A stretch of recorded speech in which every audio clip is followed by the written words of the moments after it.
মালিক খোদা দিলে কি দয়া হয় না। হ্যালো বন্ধুরা, কেমন আছেন সবাই? আশা করি সকলে অনেক অনেক ভালো আছেন।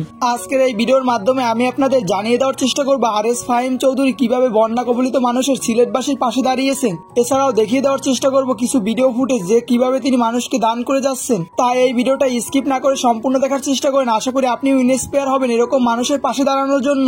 আর এই ভিডিওটা ভালো লাগলে অবশ্যই একটি লাইক দিয়ে রাখবেন আর ভিডিওটা সম্পূর্ণ দেখার অনুরোধ রইল। তো চলুন ভিডিও শুরু করি। দুনিয়ার মালিক খোদা।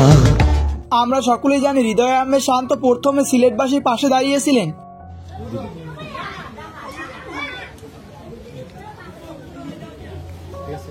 তারপর আরএস ফাহিম চৌধুরীকে অনেকেই মেনশন করে বলতেছেন যে তিনি কেন সিলেটবাসীর পাশে দাঁড়াননি। আর এই প্রসঙ্গে তিনি একটা ফেসবুক স্ট্যাটাসের মাধ্যমে জানান দেন যে অনেকেই বলতেছেন যে আমি কেন সিলেটের বন্যা কবলিত এলাকায় যাচ্ছি না, আরো কত কি বা একটা জায়গায় বলতে যাওয়া সম্ভব নয় যেখানে সামরিক বাহিনীরা যেতে পারছেন না, সেখানে আমরা সাধারণ মানুষ বললেই যাওয়া সম্ভব নয়, এজন্য কিছু অগ্রিম প্রস্তুতি প্রয়োজন। তাই আমি এবং আমার টিম একটু সময় নিয়ে নিজেদের অর্থায়নে যতটুকু সম্ভব ততটুকু প্রয়োজনীয় শুকনো খাবার, পানি, ঔষধপত্র নিয়ে গতকাল রাতে বের হতে পারি।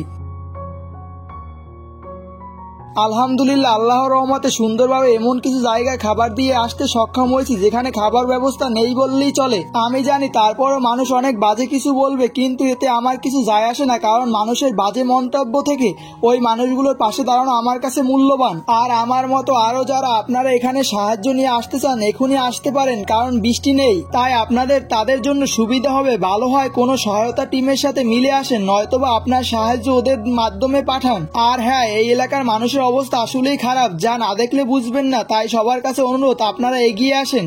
আর তার এই স্ট্যাটাসটার মাধ্যমে বোঝা যায় যে তিনি নিজস্ব অর্থায়নে যতটুকু সম্ভব ততটুকু দান করেছেন।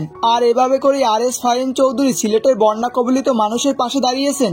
আর আসুন আমরা যার যার পজিশন থেকে একটু এগিয়ে আসি সিলেটবাসীকে সাহায্য করার জন্য। তো বন্ধুরা, আজকের এই ভিডিওটা এই পর্যন্তই ছিল। ভিডিওটা ভালো লাগলে অবশ্যই চ্যানেলটিকে সাবস্ক্রাইব করে রাখতে পারেন এরকম প্রতিনিয়ত ভিডিওগুলো পাওয়ার জন্য। তো ভালো থাকবেন, দেখা হবে পরবর্তী কোনো ভিডিওতে। আল্লাহ হাফেজ।